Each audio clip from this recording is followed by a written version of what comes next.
Welcome back, everyone, to the deep dive. Today we're going to be tackling something that I think a lot of you can relate to. It's the challenge of helping your child succeed in school, Yeah. especially, when they're hitting those bumps in the road. We're going to be diving deep into an interview with a Nigerian brain coach, Mr. Biodun Omosaku, and he has some incredible insights. Yes.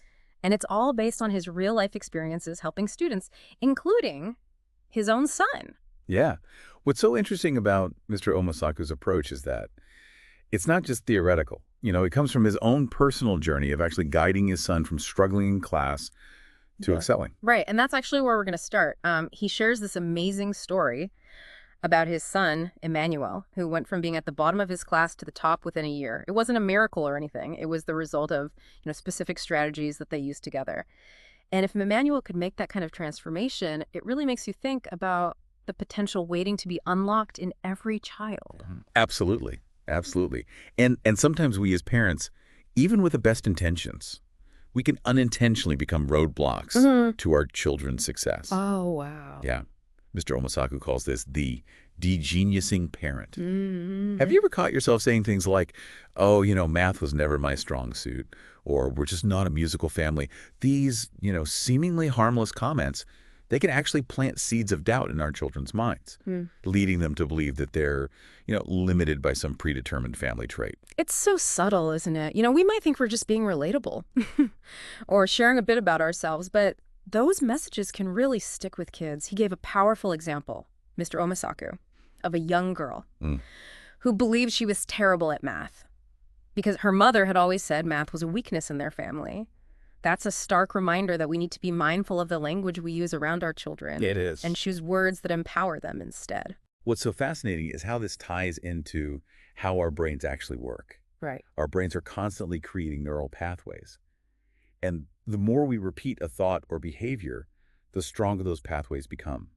So if a child repeatedly hears that they're not good at math or not a science person, their brain may actually start wiring itself to support that belief. That makes so much sense. So it's not just about what our kids believe about themselves. It's about how our words can literally shape their brains. Exactly. Precisely. And this brings us to the core of Mr. Onwasaku's approach. Effective learning strategies. Mm. See, it's not just about studying hard, it's about studying smart. He uses this great analogy of traveling from Lagos to Abuja. One person might walk, while another takes a plane. They both reach the destination. But the journey and the effort involved are vastly different. Okay, I see where you're going with this. So are you saying that some kids are stuck walking when Yeah. they could be flying if they just had the right tools and techniques? Exactly.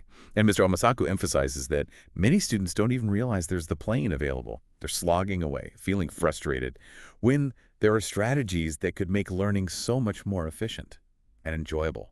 Mr. Omasaku is a firm believer in the power of belief. He shares how he helped his own son, Emmanuel, shift his mindset from "I can't do this" to "I can." And that simple shift in belief was so instrumental in his academic turnaround. This reminds me of something you mentioned earlier about the degeniusing parent. It seems like the opposite of that would be the genius-making parent, the parent who instills that can-do spirit in their child. You hit the nail on the head. It's about creating an environment where children feel supported, encouraged, and empowered to believe in their own potential. Mr. Omosaku even challenges the myth of the slow learner. I'm curious to hear his take on that. So many kids get labeled as slow learners, and it can be so discouraging. He doesn't believe in slow learners at all. Instead, he talks about different rates of learning, which are influenced by how quickly neurons connect in the brain. He explains that the speed at which those connections form can vary from person to person, but anyone can boost their learning capacity by practicing more and creating more neural pathways. So it's not about being inherently slow, it's about how much we exercise our brains, just like we exercise our bodies. Exactly. And this ties back to the idea of planes versus walking. Some people might naturally have a faster plane, but anyone can upgrade their travel speed with the right effort and strategies. This is all incredibly empowering. It means that no child is stuck in a fixed learning trajectory. They have the power to shape their own brains and their own learning journeys. But it also sounds like parents have a huge role to play in creating the right conditions for that growth to happen. Absolutely.